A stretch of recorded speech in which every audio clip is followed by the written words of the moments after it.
1-ноябрга карата коронавирус илдетинен бир жаран каза болду. Учурда өлкө боюнча 1400дөн ашуун бейтап дарыланууда. Бир күн аралыгында 68 жаран илдетти жаңы жуктурган. Жугуштуу вирустан сырткары сасык тумоо илдети да тездик менен жайылып, массалык ооругандар көбөйдү. Жалал Абад облустук ооруканага акыркы күндөрү вирустук инфекциялык ооруларга чалдыгып, кайрылган жаш балдардын саны өстү. 43 керебетке ылайыкташкан балдар бөлүмү толуп, учурда 100 бала дарыланууда. Кечээ түндүн өзүндө эле 60 ашуун бейтап кайрылган. Кабыл алуу бөлүмүндө да жаш балдар менен кезек күткөндөр арбын. Bir saat oldu gelgenizki. Bir saatten beri? Очередь көп екен. Мен апа күтіп отырмыз. Bir saat болды біздің келгенізге. Bir saatten beri?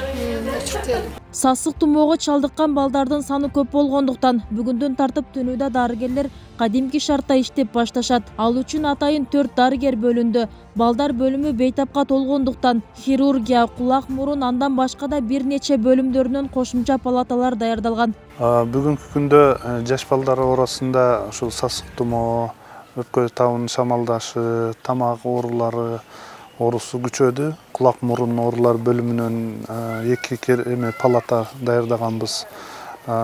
Бет жаак хирургия бөлүмүнөн даярдаганбыз. Көз оорулары бөлүмүнөн палаталарды бөлүп бергенбиз. Анан ошо жаш балдар оорулар бөлүмүнүн өзүндө жатып атат. Жанагы өспүрүм балдар бөлүмүндө жатып атат. Азыр бүгүнкү күндө жаш балдар ооругандар бизде жаткандардын саны 100гө жетти. Дарыгерлердин айтымында бул оору сезондук болуп, күз-кыш мезгилдеринде күч алат. Ооругандардын басымдуусу бала бакча курагындагылар. Негизи 2 айдан 14 жашка чейинки балдар кайрылууда. Ал эми базар күндөргө эртеңки 9-дан 6-га чейин кылып, базар күндөргө дагы дежурство уюштуруп койдук.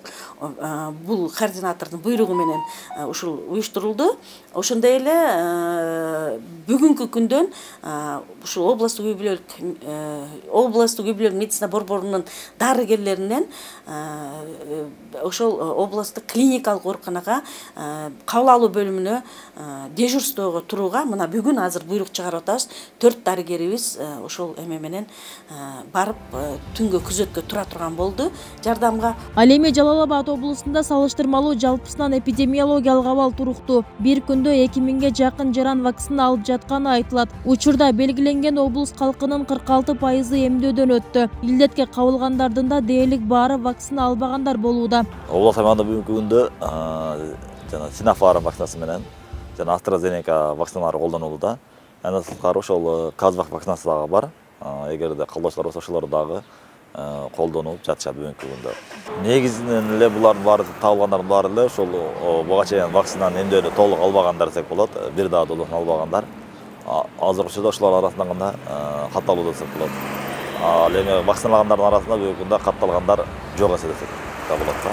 Статистикага ылайык өткөн жылдын 9 айында сасык тумоо менен кайрылып ооруга чалдыккандардын саны 14900гө чамалаган. Анын ичинен 9900гө жакыны 14 жашка чейинки балдар. Ал эми быйыл 14600дөй жаран илдетке кабылса, анын 928и жаш балдар. Октябрь айынын ортолорунан тартып балдар арасында сыркоологондор кескин көбөйгөн. Жыл башынан бери 4 бала пневмонияга кабылганы айтылат. Бубисара Орозалиева, Шерзат Эгембердиев, 7 канал, Жалал Абад.